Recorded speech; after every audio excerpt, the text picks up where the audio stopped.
Doctrine and Covenants 13 is a small extract from Joseph Smith's 1838-39 manuscript history, which wasn't added to the Doctrine and Covenants until 1876, when 26 additional sections, several of which related to priesthood and temple, were added by Apostle Orson Pratt under the direction of President Brigham Young. This section recounts the sacred conferral of priesthood authority and keys upon Joseph Smith and Oliver Cowdery under the angelic hands of the resurrected John the Baptist. Here's the backstory. For over a month now, Joseph and Oliver had been making rapid progress on the Book of Mormon translation, having completed nearly 300 pages of today's printed text, from the Book of Mosiah to roughly halfway through the Book of 3rd Nephi. On the 15th of May, while translating the record of the ministry of Jesus Christ in 3rd Nephi, a realization struck them. Oliver recalled, "After writing the account given of the Savior's ministry upon this continent, it was easy to be seen that amid the great strife and noise concerning religion, none had authority from God to administer the ordinances of the gospel."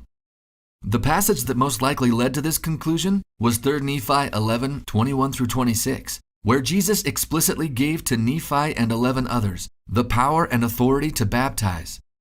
Spurred by this realization and anxious to know the Lord's will for them on this issue, Joseph's history says, "We went into the woods to pray and inquire of the Lord respecting baptism for the remission of sins, as we found mentioned in the translation of the plates. While we were thus employed praying and calling upon the Lord," Joseph's history continues, "a messenger from heaven descended in a cloud of light." Oliver recounted the sublime moment this way: "On a sudden, as from the midst of eternity, the voice of the Redeemer spake peace to us, while the veil was parted and the angel of God came down clothed with glory, and delivered the anxiously looked-for message. What joy, what wonder, what amazement! Our eyes beheld, our ears heard as in the blaze of day, yes, more, above the glitter of the May sunbeam, which then shed its brilliancy over the face of nature.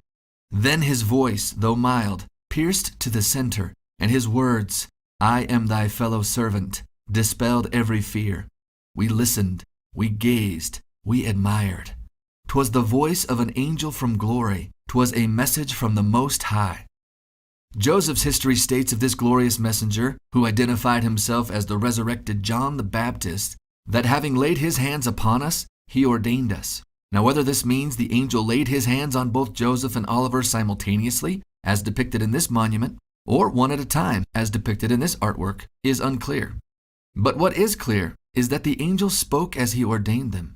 He said, according to Oliver, "Upon you, my fellow servants, in the name of Messiah, I confer this priesthood and this authority, which shall remain upon earth, that the sons of Levi may yet offer an offering unto the Lord in righteousness." Under Joseph's direction, church clerks later used this 1834 account of Oliver's as the base material for Joseph's 1838-39 history of this experience, in which Oliver's language was slightly modified and additional information provided by Joseph was spliced in. This added middle portion serves to clarify what's included in the phrase, "the priesthood of Aaron." But do we know the source of this material? It appears that this material was drawn from D&C 84 verses 26 and 27, a September 1832 revelation which provided the first in-depth explanation of priesthood in all of Joseph's revelations. The clear parallels in substance, sequence, and phraseology here make this passage the prime candidate for Joseph's source. D&C 107 later used similar language. So it appears then that in making his history in 1838-39, Joseph pulled in language from a revelation on priesthood in 1832 to add clarity to the words John the Baptist spoke in 1829. Then this revised composite version from Joseph's history was added to the Doctrine and Covenants in 1876 as Section 13. Got it?